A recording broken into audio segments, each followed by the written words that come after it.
युधिष्ठिरे वज्रनाभ को मुनिवर शांडिल्य जी से ब्रज के रहस्य की जानकारी दिलवाए और मुनिवर शांडिल्य जी उन दोनों को समझा बुझाकर और भगवान श्री कृष्ण का स्मरण करते हुए अपने आश्रम पर चले गए।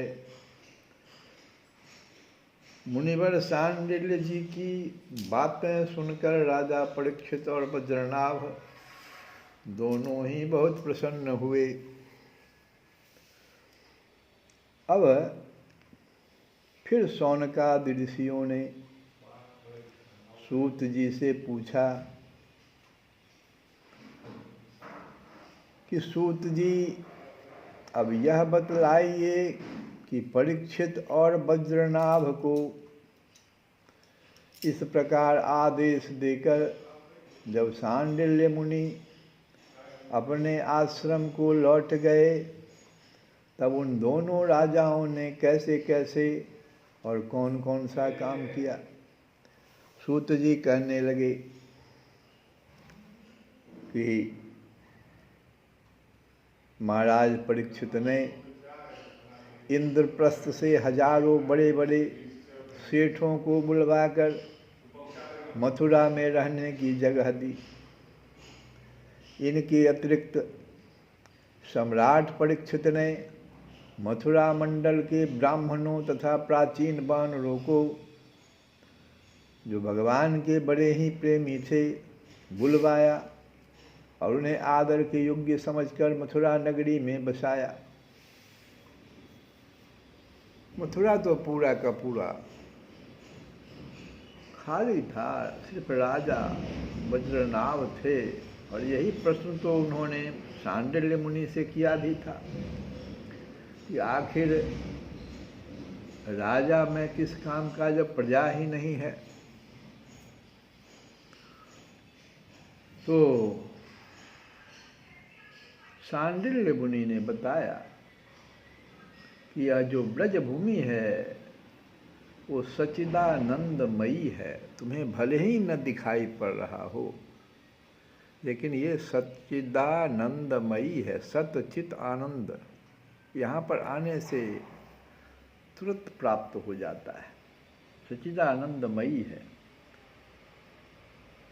इसलिए इस भूमि का प्रयत्न पूर्वक सेवन करना चाहिए। और उन्होंने कहा भी कि ये गोवर्धन, दीर्घपुर, मथुरा, महावन जिसको गोकुल कहते हैं, नंदीग्राम जो नंदगांव है, और बृहत सानु जिसको बरसाना कहते हैं, उन सब जगहों में तुम्हें अपने लिए छावनी बनवानी चाहिए। वहाँ कोई तुम्हें दिखाई भले ही न पड़ रहा हो।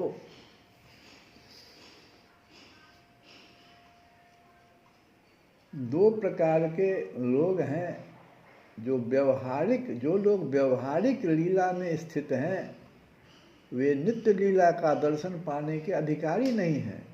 इसलिए यहाँ आने वाले को सब ओर सूना ही सूना दिखाई देता है। दृष्टि जो लोग व्यवहारिक लीला में स्थित हैं। अभी व्यवहारिक लीला में स्थित कौन कौन लोग कहे जाते हैं और नित्य लीला का दर्शन पाने का अधिकारी कौन है,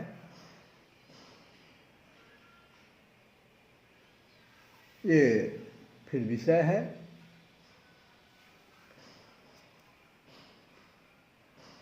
थोड़ा सा शांडिल्य मुनि ने थोड़ा सा बताया भी।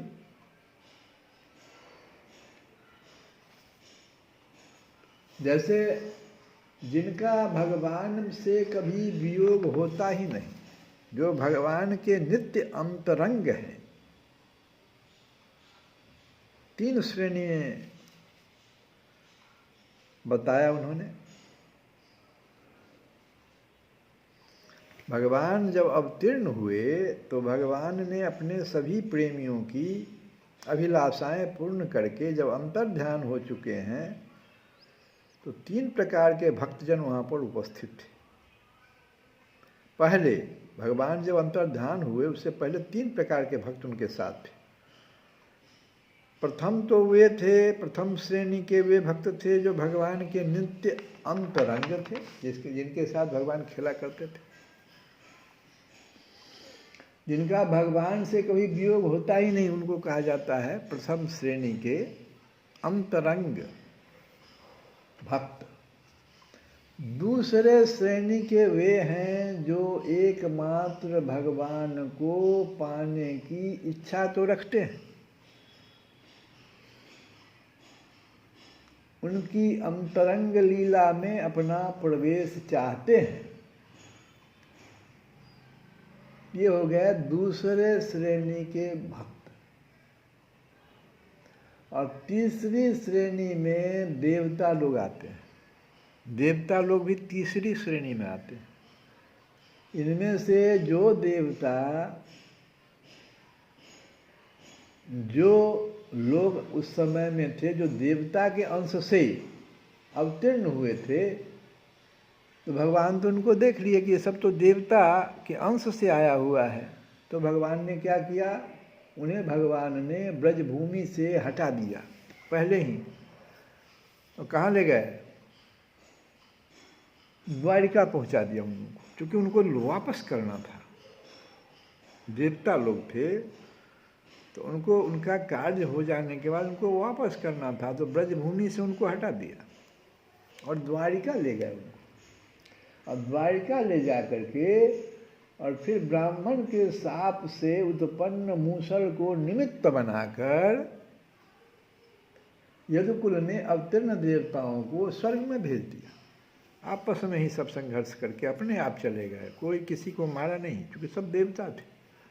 आपस में संघर्ष कर लिए, श्राप मिल गया उनको ब्राह्मण, और पुनः अपने अपने अधिकार पर स्थापित कर दिया गया। सारे स्वर्ग जो खाली हो गए थे उस समय में, सब जगह फिर देवताओं का जो जहाँ अधिकार था वो सब अपने अपने अधिकार क्षेत्र में चले गए। ये तीसरे श्रेणी के जो भक्त लोग थे, और जिन्हें एकमात्र भगवान को ही पाने की इच्छा थी। दूसरे श्रेणी वाले, तीसरे श्रेणी वाले को तो द्वारिका ले गए और स्वर्ग में भेज दिया उनको। और दूसरे श्रेणी वाले जिन्हें एकमात्र भगवान को ही पाने की इच्छा थी, उन्हें प्रेमानंद स्वरूप बनाकर श्री कृष्ण ने सदा के लिए अपने नित्य अंतरंग पार्षदों में सम्मिलित कर लिया, दूसरे श्रेणी वाले को। और जो नित्य पार्षद हैं, जो पहले श्रेणी वाले हैं, वो तो यहाँ गुप्त रूप से होने वाली नित्य लीला में सदा ही रहते हैं, अभी भी रह रहे हैं। कहते हैं शांडिल्य मुनिवर की जो प्रथम श्रेणी के पार्षद हैं, वे तो गुप्त रूप से यहाँ जो नित्य लीला होती है उसमें सदा रहते हैं। जो उनके दर्शन के अधिकारी नहीं हैं, इसीलिए वे अदृश्य दिखाई पड़ते हैं। लेकिन जब कोई वहाँ ब्रजभूमि में अभी भी उस अवस्था को प्राप्त कर जाता है, राधे राधे नाम जपते जपते, तो उससे नित्य पार्षद दिखाई पड़ते हैं। बिना राधा जी के अनुमति के कुछ भी नहीं वहाँ दिखाई पड़ेगा। भगवान की आत्मा है राधा जी, हम कथा में बताए।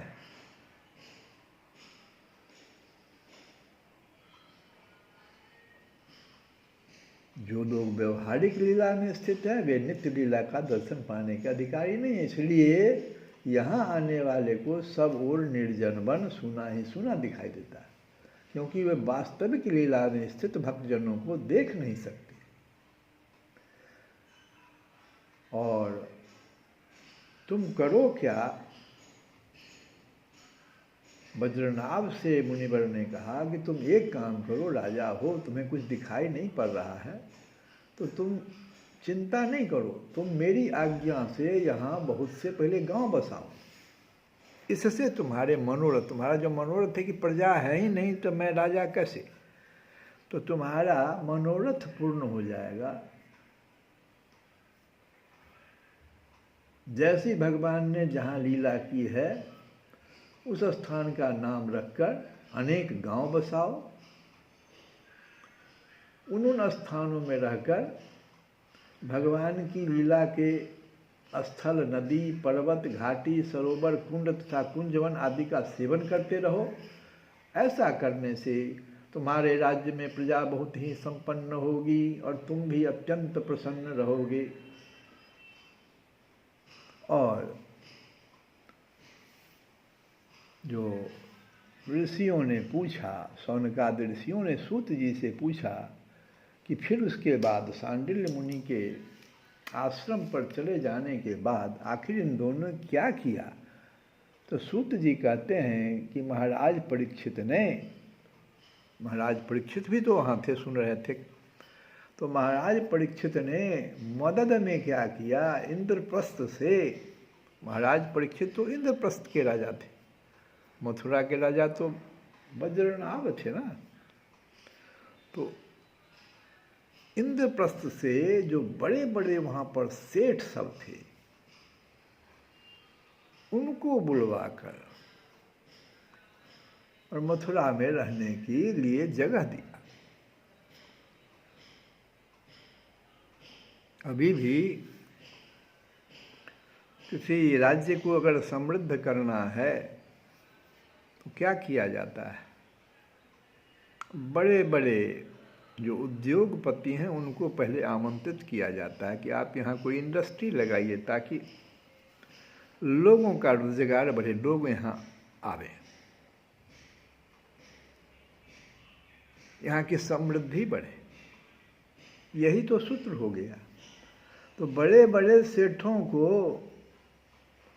और वो सेठ लोग तो धनवान थे ही, साथ ही क्योंकि परीक्षित जी के इंद्रप्रस्थ में थे तो भगवान के प्रति भी बहुत ज़्यादा भक्ति थी उन्हें, तो भक्ति भी आ जाएगी और धन भी आ जाएगा वहाँ मथुरा में। इसलिए उन्होंने बड़े बड़े सेठों को मथुरा में रहने की जगह दी। और सम्राट परीक्षित ने मथुरा मंडल के जो ब्राह्मण तथा प्राचीन वानर जो सब थे पहले,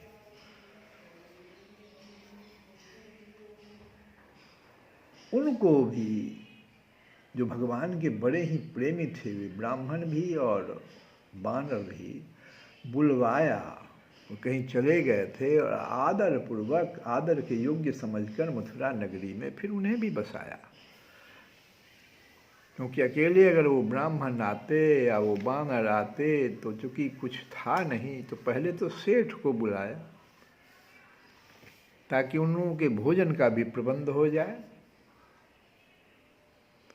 और इस प्रकार से मथुरा नगरी को फिर से बसाया गया। और इस प्रकार राजा परीक्षित की सहायता और महर्षि सांडिल्य की कृपा से, बिना गुरु के, बिनु गुरु हो ही न ज्ञान, जो है ना, राजा तो दोनों थे लेकिन बिना गुरु के ज्ञान से अंधकार नहीं मिटता है। तो महर्षि सांडिल्य की कृपा हुई पहले।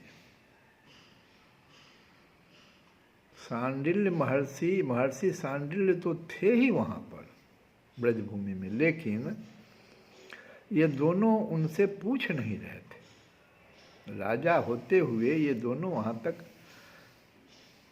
कृपा लेने गए नहीं थे। जब उन्होंने वहाँ जाके स्तुति किया तो उन्होंने कृपा किया सांडिल्य मुनि ने, और परीक्षित जी की सहायता मिली तो वज्रनाभ ने उन सभी स्थानों को धीरे धीरे खोजा जहाँ भगवान श्री कृष्ण अपने प्रेमी गोप गोपियों के साथ नाना प्रकार की लीलाएं करते थे।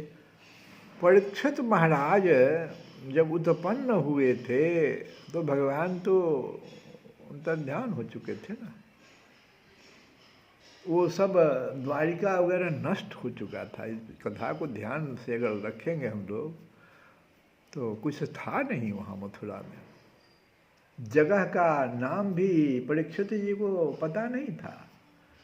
ये नंदगांव, ये गोवर्धन, ये बरसाना, जिसको महावन कहते हैं, गोकुल इसको भी कहते हैं, भी है गोकुल। तो उस लीला स्थानों का ठीक ठीक निश्चय नहीं हो पा रहा था परीक्षित जी को। तो जब ठीक ठीक निश्चय हो गया तो वहाँ की लीला के अनुसार उस स्थान का नामकरण पुनः किया गया। और इतना ही नहीं, भगवान के लीला विग्रहों की स्थापना की गई। जहाँ जैसी लीला भगवान ने की वैसा उस प्रकार का लीला विग्रह बनाया गया ताकि लोग समझें। तो भगवान के लीला विग्रहों की स्थापना की गई तथा उन स्थानों पर अनेकों गांव बसाए गए। स्थान स्थान पर भगवान के नाम से कुएं और कुंड बनवाए गए, खुदवाए गए, कुंज और बगीचे लगाए गए। अभी जो कुंज हम लोग वहाँ जाते हैं कुंज, वो सब परीक्षित जी और वो वज्रनाभ का देन है।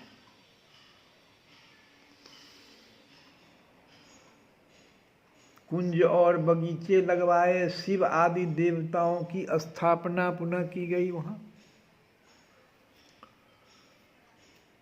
गोविंद देव, जो भी भगवान का वहाँ अलग अलग विग्रह है, गोविंद देव, हरिदेव आदि नामों से भगवत विग्रह स्थापित किए गए।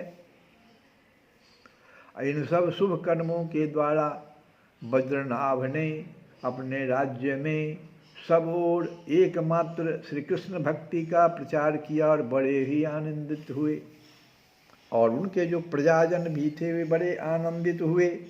वे सदा भगवान के मधुर नाम तथा लीलाओं के कीर्तन में संलग्न हो परमानंद के समुद्र में डूबे रहते थे और राजा की प्रशंसा भी करते थे। जो वहाँ से समाप्त हो गया था उसको पुनः स्थापित कर दिया वज्रनाभ जी ने।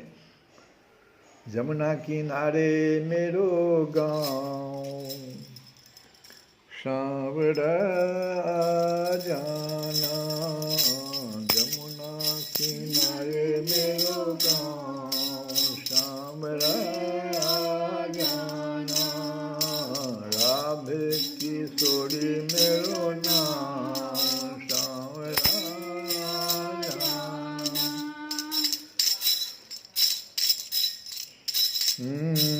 जमुना किनारे मेरी ऊंची हवेली, मैं ब्रज की गोपिका नबेली, मैं ब्रज की गोपिका नबेली, मैं ब्रज की गोपिका नबेली, राधे किशोरी मेरो नाम, सांवरा जाना, राधे किशोरी मेरो नाम, सांवरा जाना। आगे क्या करेंगे हम? तो मल मल के स्नान कराऊं, घिस घिस चंदन तिलक लगाऊं, तिलक लगाऊं, तिलक लगाऊं, पूजा रे पूजा रे पूजा करूँगे सुबह शाम, सांवरा जाना, जमुना किनारे मेरो गाँव, सांवरा जाना। श्री कृष्ण गोविंद हरे मुरारे, नारायण वासुदेव।